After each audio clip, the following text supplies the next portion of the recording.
بسم اللہ الرحمن الرحیم۔ السلام علیکم، امید ہے کہ آپ خیریت سے ہوں گے۔ آج ہم آپ کے لیے ایک بہت ہی دلچسپ ویڈیو لے کر حاضر ہوئے ہیں، اور آج کی ویڈیو کا موضوع ہے حابیل اور قابیل کا قصہ۔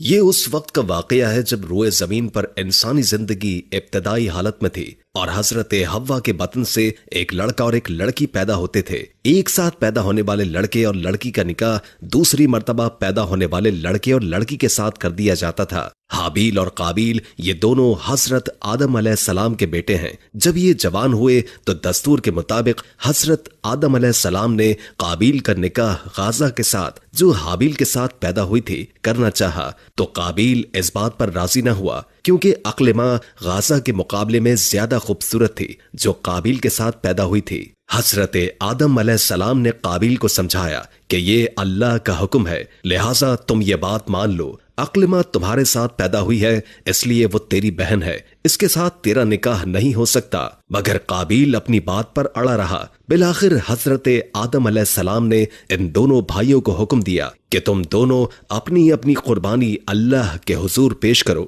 جس کی قربانی مقبول ہوگی وہی عقل ماں سے نکاح کا حقدار ہوگا۔ اس زمانے میں قربانی کی مقبولیت کی علامت یہ تھی کہ لوگ اپنی قربانیاں پہاڑوں پر رکھ دیتے تھے اور آسمان سے آگ آ کر انہیں کھا جاتی تھی۔ قابیل کھیتی باڑی کرتا تھا اور حابیل جانور پالتا تھا، چنانچہ قابیل نے گندم کی بالیاں اور حابیل نے ایک خوبصورت موٹا تازہ مینڈھا قربانی کے لیے ایک پہاڑ پر رکھ دیا اور اللہ سے دعا مانگی، یا الہی ہماری قربانی کو قبول فرما۔ آسمان سے آگ آئی اور حابیل کی قربانی کو کھا لیا، اور قابیل کی قربانی قبول نہیں ہوئی، جس سے قابیل کے دل میں حابیل کے لیے غصہ، حسد اور بغض پیدا ہو گیا، اور وہ حابیل سے کہنے لگا کہ میں تجھے مار ڈالوں گا کیونکہ تیری قربانی قبول ہو گئی ہے۔ حابیل نے قابیل سے کہا، اللہ تعالیٰ پرہیزگاروں کی قربانی قبول کرتا ہے، اگر تو میرے قتل کے لیے مجھ پر ہاتھ اٹھائے گا تو میں تجھ پر ہاتھ نہیں اٹھاؤں گا، کیونکہ میں اللہ سے ڈرتا ہوں۔ قربانی دے کر دونوں بھائی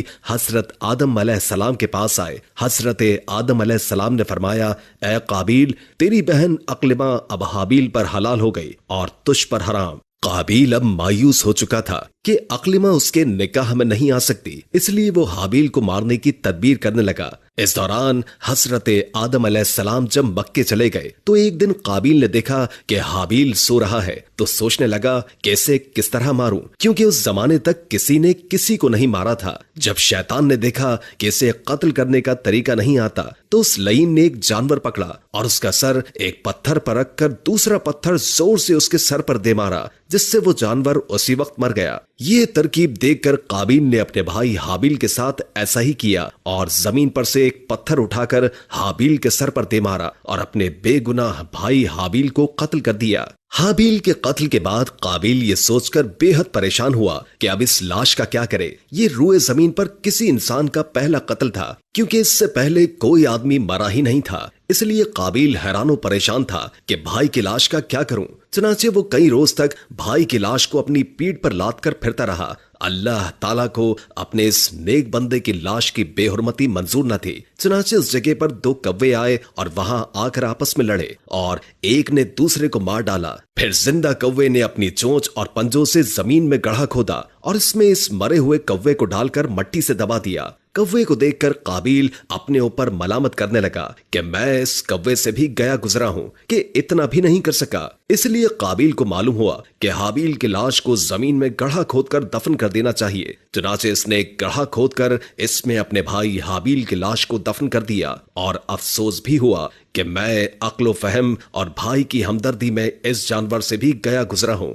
شاید اس لیے حق تعالیٰ نے ایک ادنا جانور کے ذریعے اسے تنبیہ فرمائی کہ وہ اپنی وحشت اور حماقت پر کچھ شرمائے۔ جانوروں میں کوے کی یہ خصوصیت ہے کہ وہ اپنے بھائی کی لاش کو کھلا چھوڑ دینے پر بہت شور مچاتا ہے۔ پچھتانا نفع ہے، جس کے ساتھ گناہ سے معذرت و انکسار اور فکر و تدارک بھی ہو۔ اس موقع پر اس کا پچھتانا حق تعالیٰ کے عصیان پر نہیں بلکہ اپنی بدحالی پر تھا جو قتل کے بعد اسے لاحق ہوئی۔ جب حضرت آدم علیہ السلام مکے سے واپس آئے اور حابیل کو نہ پایا تو اس کو بہت تلاش کیا مگر وہ نہ ملا۔ لوگوں سے پوچھنے لگے، کسی نے جواب دیا کہ حابیل کچھ دنوں سے نہ جانے کہاں چلا گیا ہے۔ حضرت آدم علیہ السلام نے حابیل کے صدمے میں کھانا پینا اور سونا سب ترک کر دیا اور شب و روز حابیل کے غم میں رہنے لگے۔ ایک روز آپ نے خواب کی حالت میں دیکھا کہ حابیل الغیاث الغیاث، اے پدر پکار رہا ہے۔ حضرت آدم علیہ السلام نیند سے چونک اٹھے اور زار زار رونے لگے۔ اسی وقت حضرت جبریل امین آئے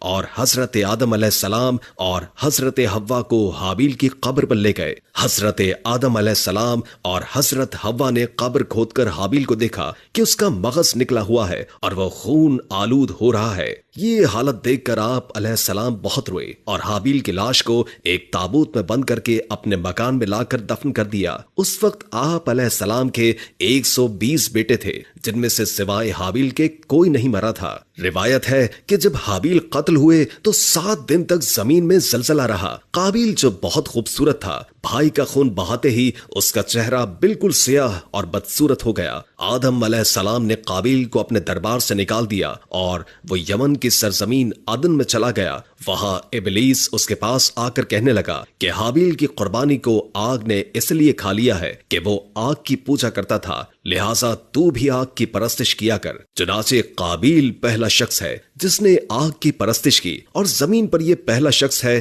جس نے اللہ کی نافرمانی کی اور زمین پر خون ناحق کیا۔ یہ وہ پہلا مجرم ہے جو جہنم میں ڈالا جائے گا۔ حدیث میں ہے کہ زمین پر قیامت تک جو بھی خون ناحق ہوگا اس کے عذاب کا ایک حصہ بوجھ اور گناہ قابیل پر بھی ہوتا ہے، کیونکہ اس نے سب سے پہلے قتل کا طریقہ ایجاد کیا۔ قابیل کا انجام یہ ہوا کہ اس کے ایک لڑکے نے جو کہ اندھا تھا اس کو پتھر مار کر قتل کر دیا، اور یہ بدبخت آگ کی پرستش کرتے ہوئے کفر و شرک کی حالت میں اپنے لڑکے کے ہاتھ مارا گیا۔ روح البیان جلد 2 صفحہ 183۔ قابیل نے اپنا جرم چھپانے کی کوشش کی، حالانکہ وہ بھول گیا کہ انسان کتنا ہی خود کو دنیا کی نظروں سے چھپا لے، وہ خدا کی نگاہوں سے نہیں چھپ سکتا۔ آج بھی انسان جرم کو چھپا کر یہ سمجھتا ہے کہ اس نے خود کو چھپا لیا، جبکہ ابھی فیصلے کا دن آنا باقی ہے۔ قابیل نے حسد اور انتقام کے جذبات سے مغلوب ہو کر اپنے بھائی کو قتل تو کر دیا، لیکن بعد میں اسے پچھتاوا ہوا کہ یہ اس نے کیا کیا۔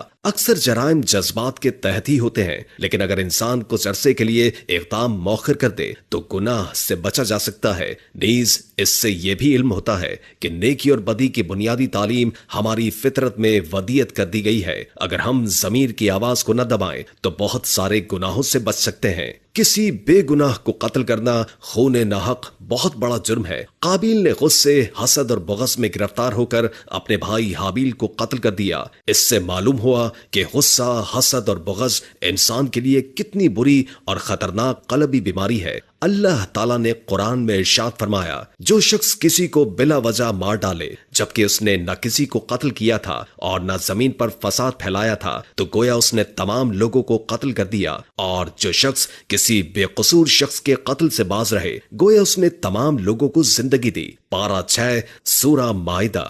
کتاب مقدس میں حابیل اور قابیل کا ذکر کتاب پیدائش دی بک آف جینیسس میں آیا ہے۔